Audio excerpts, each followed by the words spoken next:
Hello everyone. It's been a while again. That's just what it is for me. It's been crazy. It's been chaos. So that's what you get to, a bit of chaos. I've thrown some stuff together and you get a quick little episode and that's it. So first of all, the bad news. As soon as I finished my last episode, I took off my Moyen Age sweater and I found a hole. A gigantic hole. Several rows, several columns, and very clearly moth damage. It was shortly after this that I realized that was why I had put the sweater away to begin with. Was almost immediately after I'd finished it, I found the damage and I knew that I was not capable of fixing it at the time. And so I put it away, not to wear. I was also getting to be about 5 months pregnant at the time, so I knew it wouldn't fit me either, even if I did repair it then. So I put it away. And then I wore it for that podcast, and I remembered all of a sudden when I put my thumb through it that there was a gigantic hole in the hem. So I then spent the next 3 months looking for my scrap yarn bag. Because, of course, it's a specially dyed color. They don't even do dye lots anymore. They used to put them in lots of 5 when they dyed them. And now they don't do dye lots at all anymore. They just kind of throw some skeins together in a bag and then send it off to the company with no numbers. So I spent 3 months looking for this bag. I put it someplace safe. And I did a repair on my sweater. Very, very thankful I was able to use the original yarn. And I wore it last week. Loving it. The repair is not very beautiful, but it is a lot more competent than I would have been able to accomplish when I first made that sweater. And then, after I wore it last week, I put it safely away in a bag and I put it someplace safe. It's a death knell for me. Oh, I should know better than to put things in safe places. So I can't show you my repair work, but the bad news, there was a gigantic hole. Good news, it's repaired. It only took me 3 months. And then after that, we move on to this lovely sweater, which is Forestland by Jennifer Steinglass. And I've done a little fade here, which is not typical. And you can probably just barely see the color work here, but it's little ferns. And I used Malabrigo Arroyo for a good portion of it. The speckly bit is Malabrigo Arroyo in Pleiades. The green is Hedgehog Fibers in the colorway Hunter in Sporty Singles. There's just a little bit of Sur, Malabrigo Arroyo Sur in the center there, and I've shown you that skein. It is a beautiful, rich, speckly skein. But I kept thinking about an entire sweater worth of it, and I couldn't think of anything that would make it sing. So instead, you get this little tiny speckly pop behind the ferns where it turns to color behind the ferns, and I think that is just beautiful. Then here at the edge, the fade that I've used is the very last of my pashmina from my incantation shawl. This is the Thunderstorm, and I used just every last bit of it doing the fade, and it was the perfect width, the perfect color for fading into black, which is Baby Merino, Drops Baby Merino. And then the cuffs, I did contrast corrugated cuffs, and here you can see the Sur better. The Sur just really is nice. Now these cuffs were a little bit of a personalization that was not in the pattern. They just called for 1x1 rib, and I turned it into colorwork rib. So got that, and it's colorwork on the color hem as well. And I'm really glad I did that. And I did a Kitchener bind off, a tubular bind off all the way across all of those.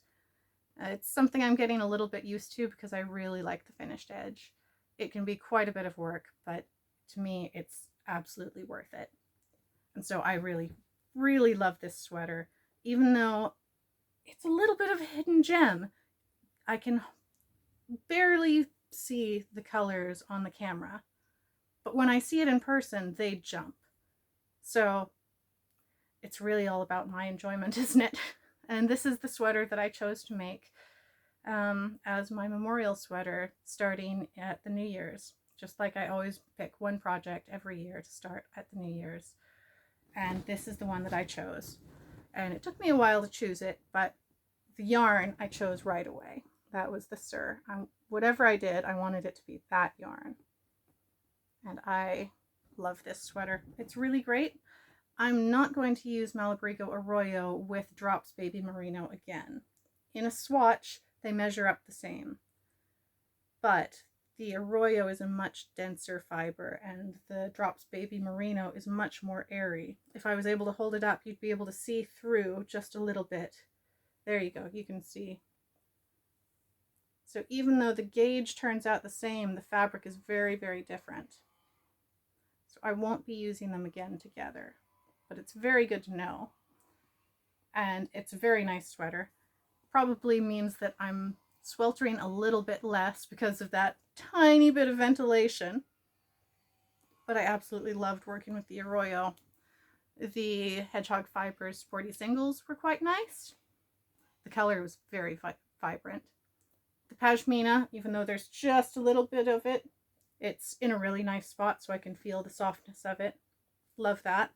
And the Drops Baby Merino is a very good budget yarn. It's soft, and I think that if I had used it all by itself, I would have been a lot happier with it. It's a very good rich black. So the other thing that's happened since I last left you is Sock Madness has ended. I dropped out after round 4, and I was very, very proud to make it that far. I'm going to do a quick review of the socks that I made, and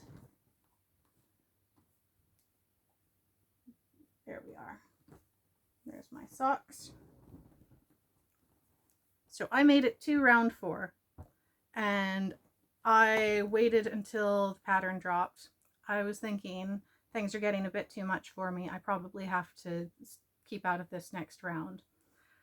And I just barely made it in for round 4, along with a lot of other people, because this was the last sock, the last one that I did.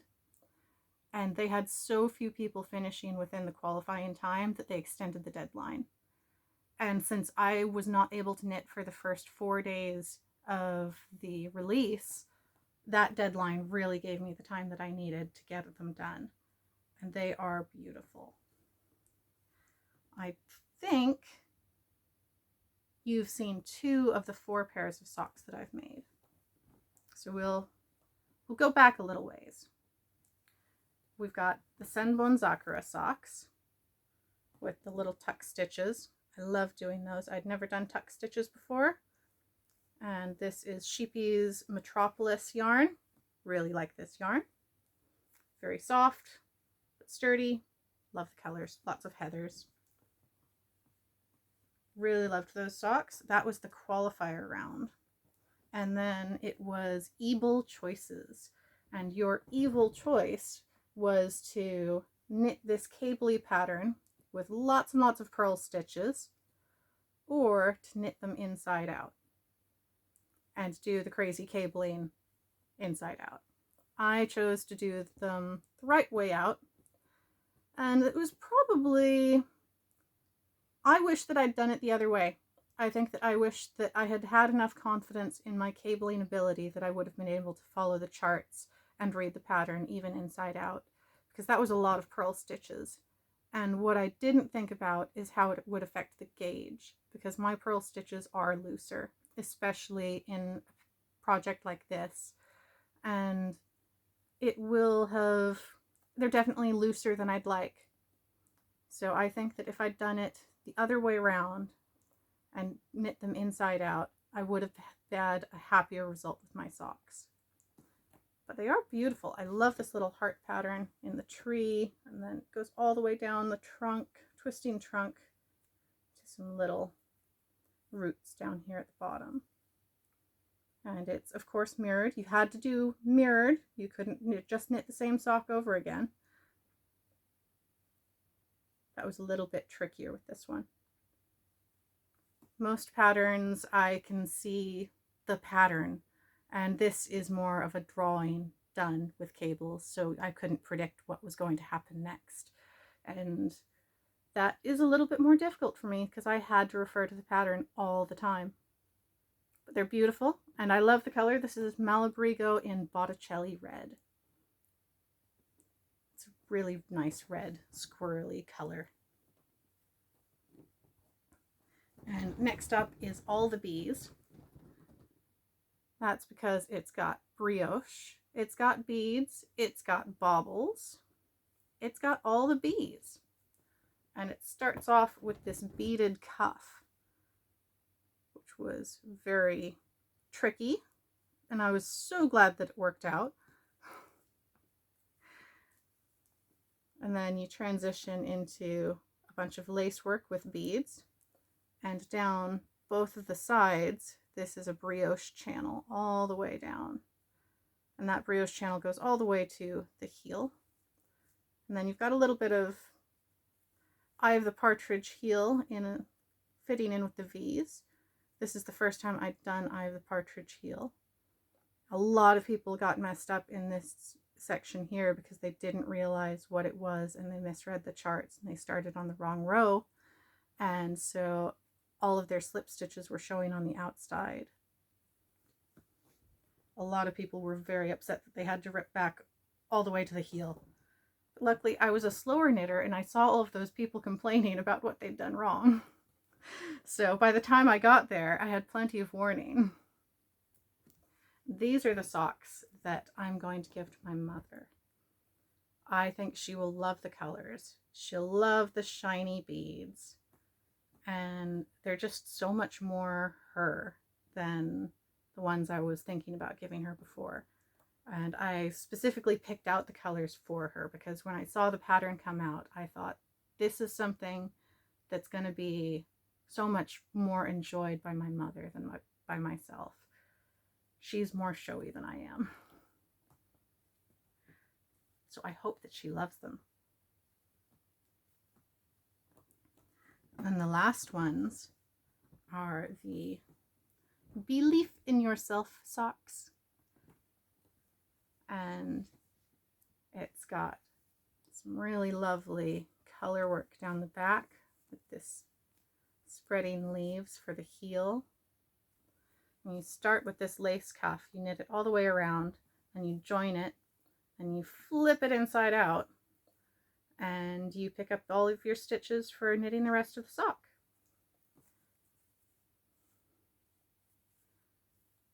That took probably 3 days just for me to get the cuff done. And then the rest, the color work, very straightforward. It's a simple color work section. This is brioche.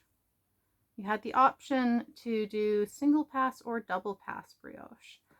And I chose double pass because I've been wanting to learn double pass brioche and I hadn't done it yet. It was a good excuse. And plus they were linking Sockmatician's video directly. And I also knew that Sockmatician's version of this brioche, his double pass actually makes it a double knit brioche, which is a little bit denser vertically than standard standard 2-pass brioche. So I knew if I'd done this in 2-pass, it would actually be a little bit longer in the front and would probably warp the pattern a bit more because it had been designed for single pass. And I'm really, really glad that I did that because it showed me it's really just not that difficult. Once you get a few rows in, you get used to it, and it's just managing 2 yarns at a time. And it was infinitely better than knitting with 2 colors all the way around the back, getting to here, and then doing 1 color, then slipping all my stitches back and doing another color. Now, really clever people did this on DPNs. If you wanted to do double pass, then they did it on DPNs, and that way they could just put this section on one DPN and they wouldn't have to slip their stitches. Still glad that I went for the single pass method. I think I got a better fitting sock. These socks fit amazing. I finished them on the very last day. I took my pictures, submitted my socks, put them on, and went for a 3-mile walk. And they were so comfy. So I am just really, really happy with these, and I might even be crazy enough to make another pair. We'll see. So I finished these socks on time. I made the deadline, and then the next pattern came out. And the next pattern was the one that required a skewer, of all things. And that skewer was for yarn management, because it was a sock that had lots of little lines going down. Some of them were straight, some of them were zigzags, but each line was a different ball of yarn. And so that was for managing approximately 20 balls of yarn. And you were supposed to make little tiny butterflies and skewer them on the skewer, and then you could just turn the skewer when you needed to make a round on your sock. And oh, with 2 young kids, that was just not going to happen. So I was really glad that was an easy, okay, sock madness, I'm done. I'm done with the madness. And that was an easy call to make. I'm really glad that I did that. I'm really glad I participated, because I got some amazing socks this year and I learned lots of things. Look at all these gorgeous socks. Ta-da! And I've got lots more socks to knit from the bonus patterns, and oh, the very last pattern, Madeline socks. Those are gorgeous. Leafy color work socks, just my style. So I'm really looking forward to those. I also found some of my old knitwear that has been missing for a long time. And these are some of the earliest color work that I did. These are, oh, I'm forgetting the name. End paper mitts. Very simple little color work pattern, little gusset for the thumb. And I made some in palette. This is Opal Heather is the bluish one, and Mineral Heather in Knit Picks palette. And it was rough to work with. I'm certain some people will think the palette's not rough to work with at all, but I was really, really happy, surprisingly happy with how they've held up, and the outer fabric has become really, really soft, and the scratchiness never bothers me when I'm wearing them. I used to think that it would bother me, and I had a hard time finishing them because I thought I wouldn't enjoy wearing them, and I was just wrong. So I'm really glad that I make them. These are the ones that I wear the most often. These ones are made with stroll, and frankly they go with a few more outfits, but I don't wear them quite as often. The fit on one of them, I didn't get the bind off quite so well, so it's a bit stiff. If I'm ever feeling ambitious, I might re-knit the bind off and do a tubular bind off. Tubular is what was called for in the original pattern, but I was too scared. I was just a novice and I was too scared to try and look up tubular. I said, I know how to do a bind off, and I'm just going to do the one I know.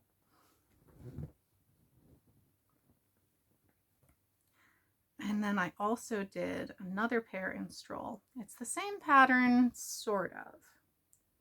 So it's the End Paper Mitts pattern, but Napkin Poem made this beautiful chart that you could use with the pattern instead of the original, and it's really, really lovely.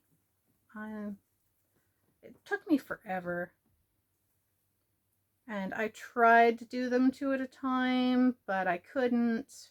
I ended up not wanting to split my ball of yarn, so now I've got 2 that don't quite fit perfectly. But when I put them on, they're comfortable, and nobody's going to notice a difference like that when I'm wearing them.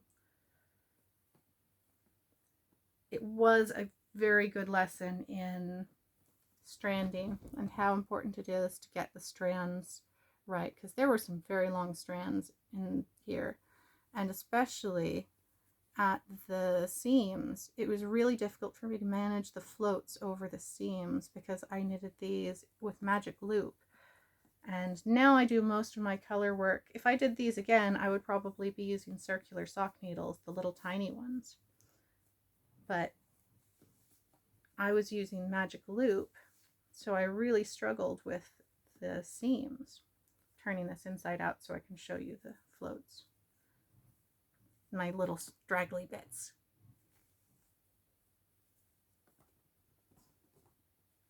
So these are my floats. That's not too bad, especially for such long floats.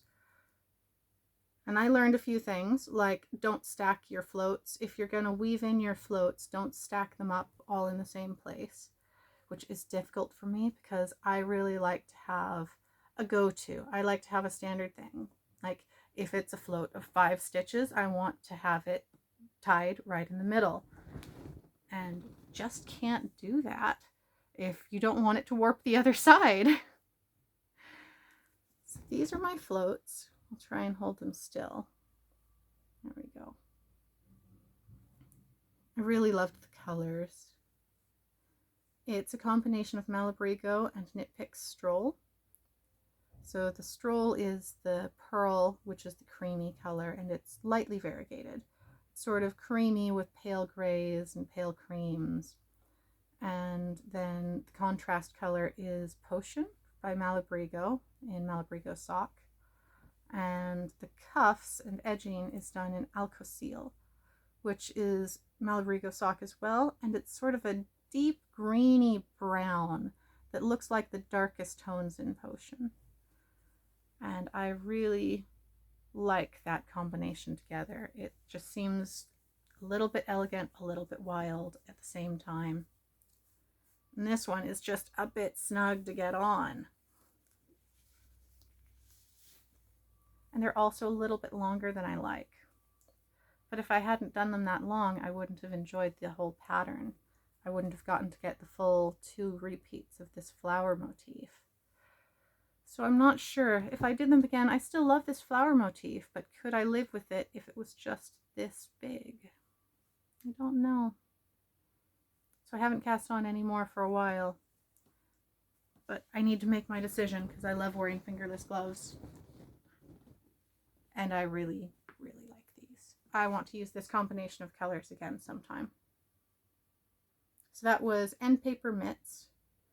And the special chart is by Napkin Poem.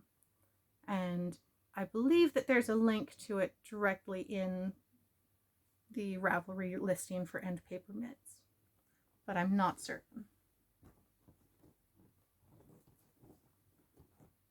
And the other thing that's happened since then is I've released a pattern. So I've talked about it before.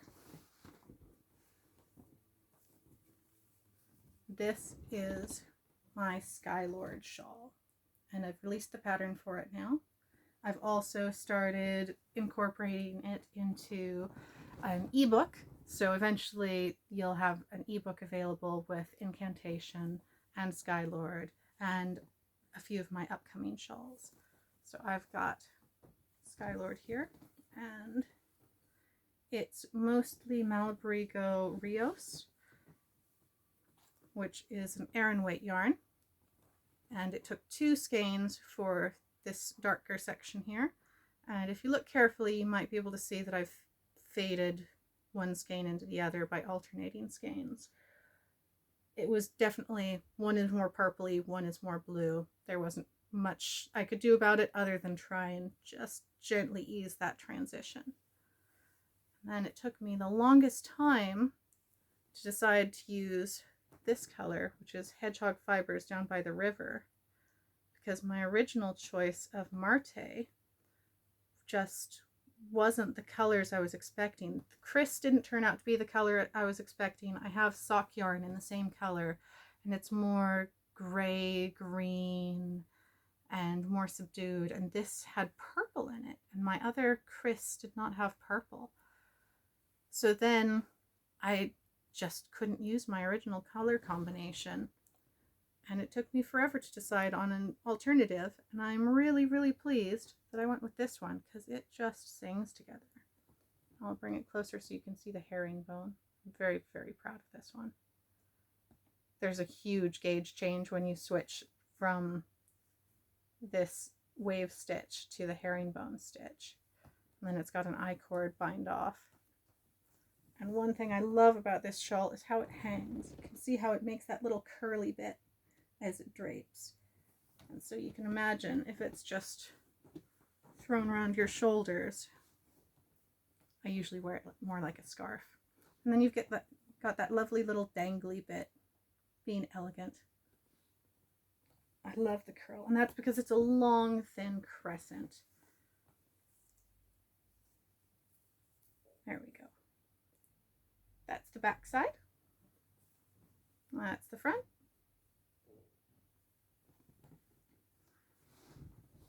So yes, I've released a new pattern. Yay!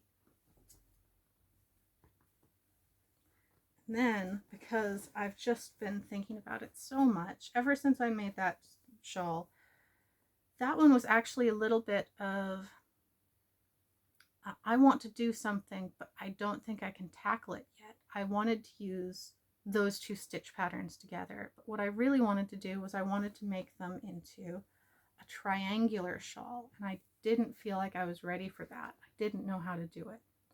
Well, now I have a sample for how to make a triangular one, and it's really the join for the herringbone that was the tricky bit, because everyone said, oh, there's no really good increase for a herringbone, and if you should just do it the other way around and do decreases. I don't want to do that. I don't like bottom up shawls. It feels like it's too much of a game of yarn chicken and really difficult to estimate. You have to decide how big it's going to be right from the start, and I didn't want to do that.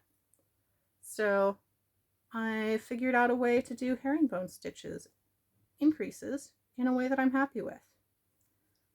And I even did a little bit, you can see I was practicing with the wave stitch and trying to get the wave stitch figured out beforehand, and then I played with a little bit of cabling instead. But at first I worked on figuring out how to get the wave stitch. Works out marvelously. And then I finally tackled getting the herringbone stitch and the wave stitch all in one shawl with a nice triangular point. And I even got the I-cord edging to do the corner. I'm so pleased. So now I just need to write it up and test it, because I clearly have enough knitting time on my hands. No, I don't. I need more time. I need so much more time. Does anyone out there really, really love herringbone and want to test a shawl?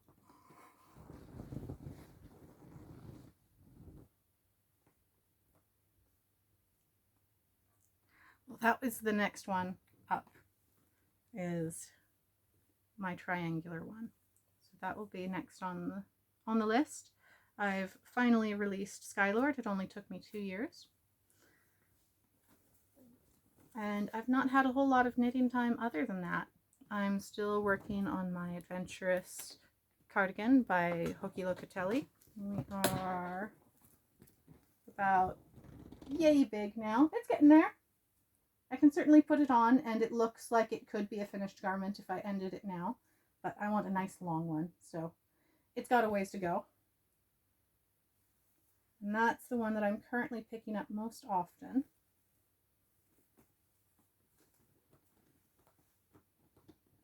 And then there's another special project that I've got on the go, but I've hardly got anything to show for it so far. This is a pattern with yarn support by Sockmatician Yarns, which is a really, really lovely yarn. It's high twist, and it's both fuzzy and shows stitch definition really well. I mean, look at that. Even on this really dark yarn, on a not so great camera, it is still showing you the stitches.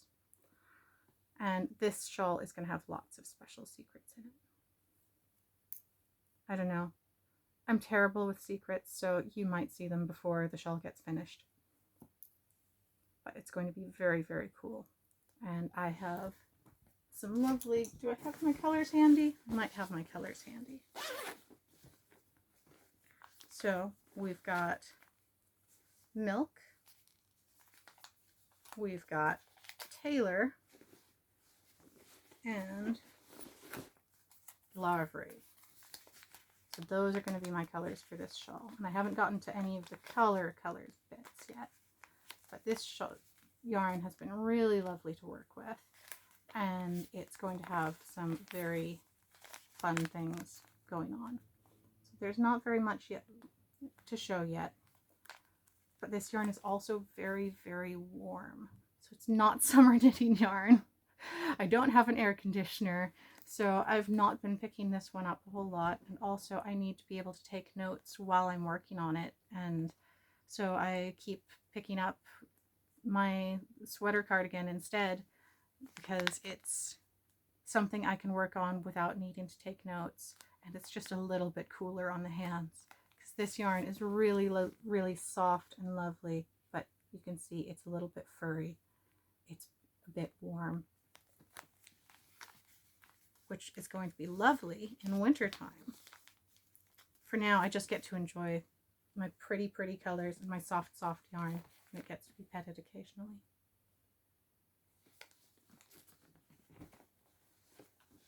You can see I've just had it on hand, even though I wasn't sure exactly where it was, but hey, maybe it's just right here beside me.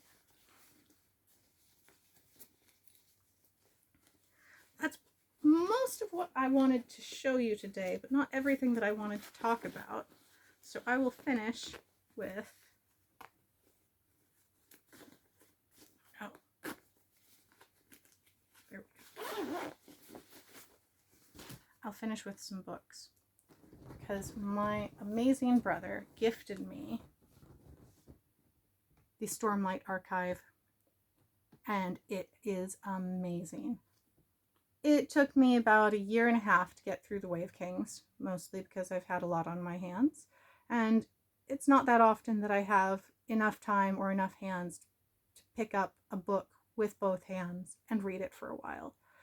So I very, very slowly got through this book, but it got faster and faster towards the end because it was so amazing. And then Words of Radiance, I got through that book in probably about 3 weeks. You know it's a really good book when you look at it and you think, oh, there's only a few hundred more pages. I really want to get through this tonight. And I've just started on Oathbringer, and I'm just so looking forward to how this series goes. So thank you to my brother who picked out these books and sent them all the way here from America. I have a great brother. The author is Brandon Sanderson, and he's the one who helped finish the Wheel of Time series.